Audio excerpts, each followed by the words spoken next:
I'm so glad you could find the time to do this, Mr. Wake. Nowhere to run now, Dan Brown. You back away from me. Don't hurt it. Whoa. Everyone calm down. Put the gun down. We're all friends here, right? Cool your jets, Nightingale. We got him. Judas Priest! What the hell's the matter with you? There's a civilian in there.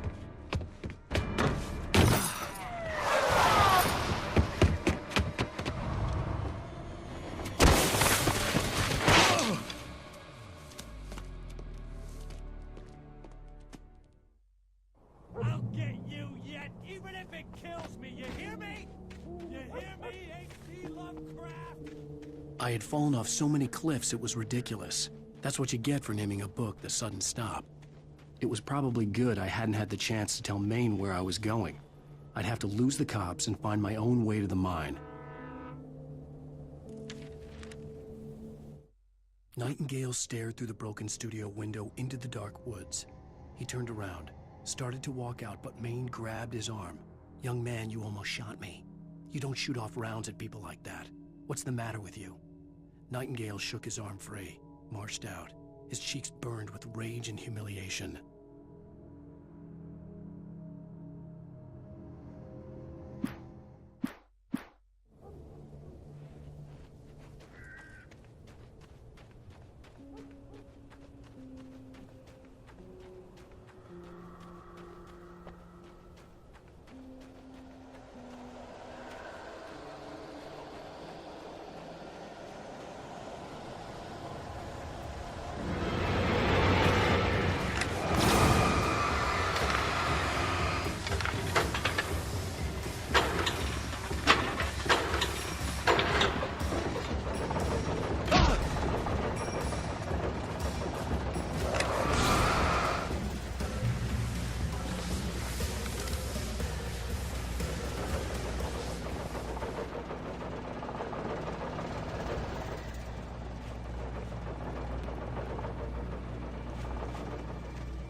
Danny had stepped out, but what stumbled back in was something else. Something alien. A monster. Walter tried to kill it, first with his fists, then a chair. It wouldn't die. Instead, it kept coming, unaffected by the beating it had taken. After Walter managed to kick it down the cellar stairs, fear took over. He ran, got behind the wheel, gunned the engine. The booze wouldn't make him forget, but he knew he had to try.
The bulldozer's engine roared to life. Mud and rocks flew as it fought for traction.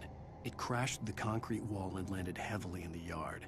If it were an animal, it would have shaken its head after the impact, fixed its eyes on me, and charged. Of course, it had no head, nor eyes. Shadows crawled on its form, twisting it into a monster. Then, It came for me.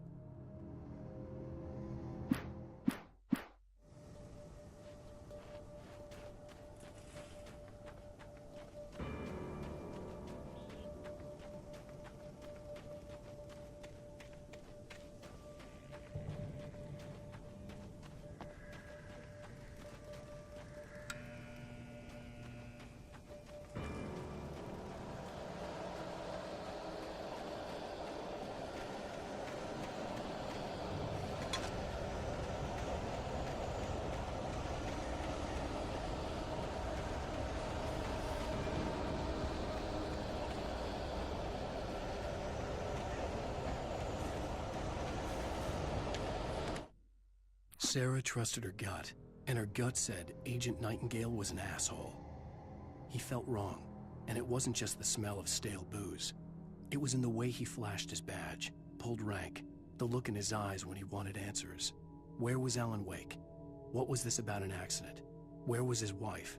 And most importantly, why did she let Wake go? He wouldn't answer her questions. Federal business was all he'd say.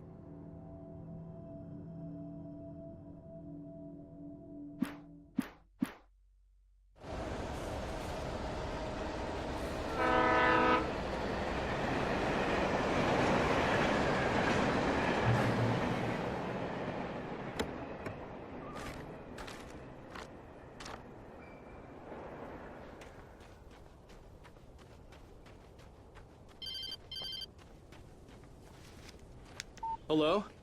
The most stubborn man I've ever met. Alice? Alice? Alan. I'm so afraid. It keeps me in the dark. Please help me. I look at you, Alan, and it's not you. Something else. Looking out from behind your eyes. Alice, I'm here. I'm so alone here. It's all gonna go to hell. You need to be careful. Cooperate. The connection had been terrible, but that wasn't the only thing that hadn't been right with the call. She sounded wrong somehow, but she had called me. The pipe wrenched itself loose from the bridge's steel framework. Wrapped in darkness, it floated in midair, twitching. For a moment, I didn't understand what I was looking at. The heavy object lurched at me with impossible force. I threw myself out of the way, but just barely. When I turned my flashlight on it, it shook in a dark rage before it flew at me again.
I could see a railway bridge up ahead, and a warehouse of some sort on the opposite shore. I hoped I could find a car from there.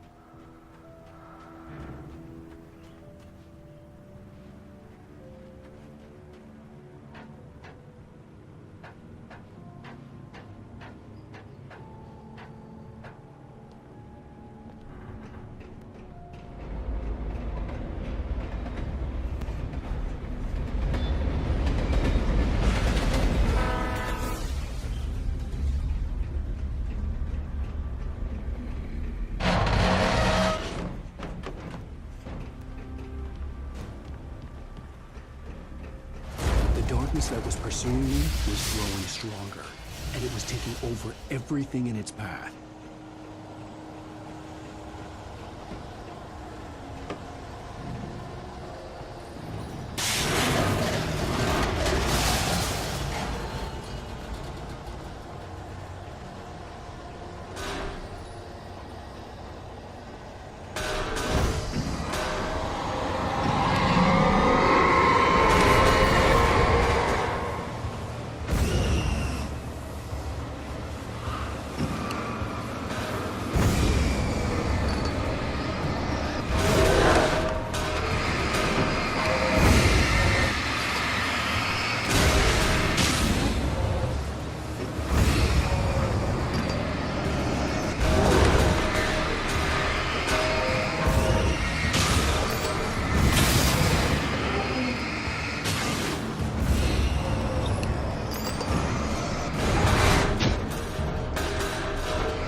Even after all this time, hearing the Night Springs theme caused a surge of conflicting emotions in me. It'd been my first real writing gig. Barry had known a guy who knew a guy, and suddenly I'd been a semi-regular writer on the show. I'd always been ashamed of the job. Felt it was trash. I'd wanted to be an artist, a novelist. I'd been naive back then. It had taken a long time to learn to be proud of the work.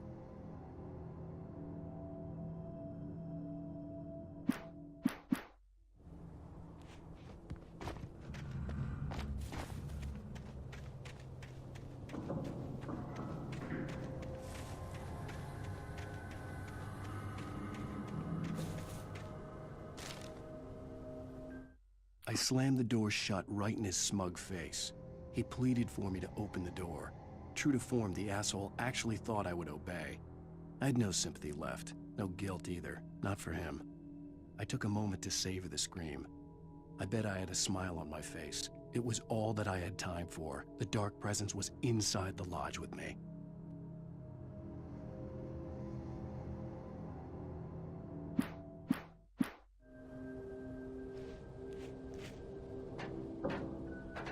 As a teenager, just starting to get interested in writing, Stephen King had been a source of inspiration to me. I thought about all the inanimate objects that had come to life in his books. No one is safe in a good horror story, certainly not the protagonist. That's what makes them fun. This was anything but. The darkness could possess anything, and it was getting closer.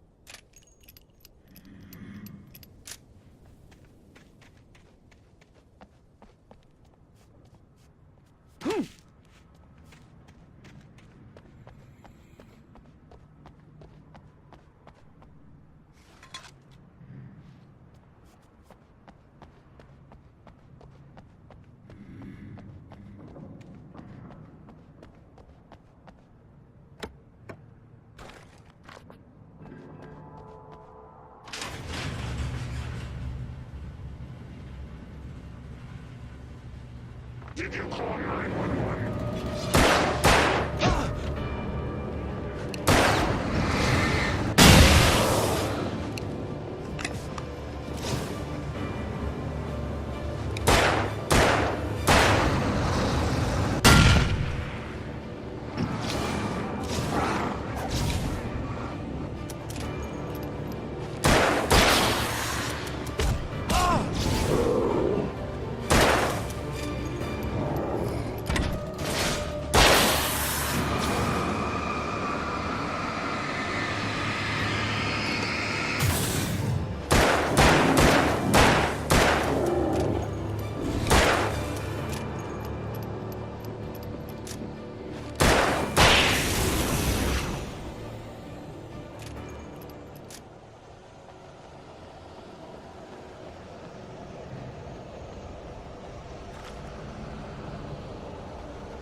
take the facts of our existence for granted, unaware that they are merely a thin veneer of desperate self-delusion covering a vast cosmos of madness and horror.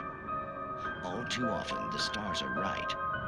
In Night Springs. Tonight's episode, A Family Occasion.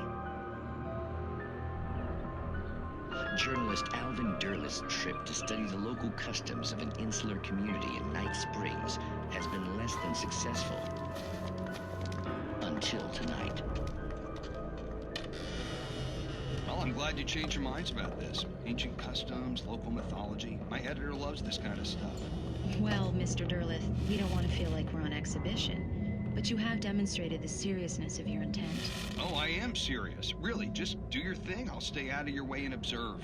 Actually, I thought you could assist us. I'm afraid we are a man short. It would provide you with an intimate perspective. Could I really? Of course, Mr. Derleth. Well, I guess that's the least What would I have to do? Oh, here. Let me show you with a kiss.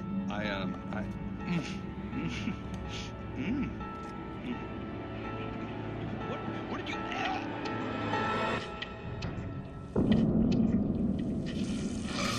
Oh, Mr. Drew, you have well pleased Nixie Perka, the dweller in flesh. Your body shall host his 1,000 young, and all shall be glory.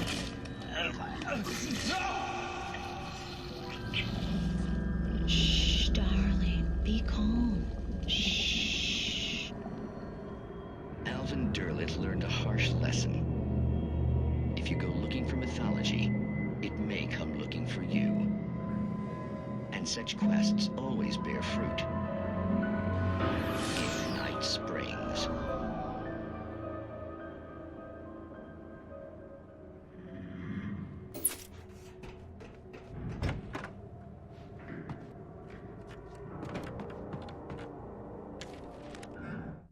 The darkness surged towards me, sucking everything loose from the ground into its depths, tugging at my clothes.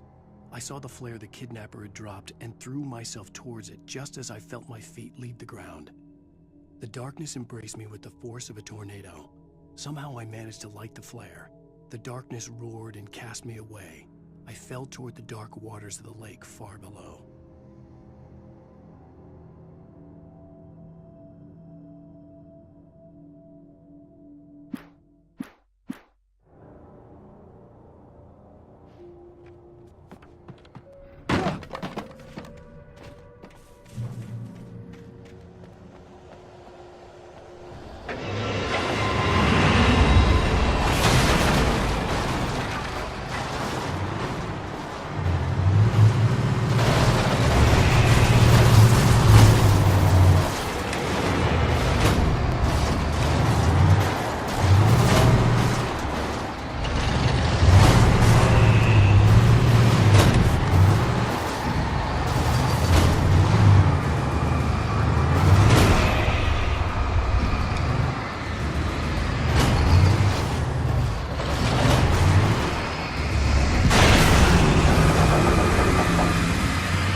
I've never been this glad to see the sunrise. I had a couple of hours to get to the coal mine.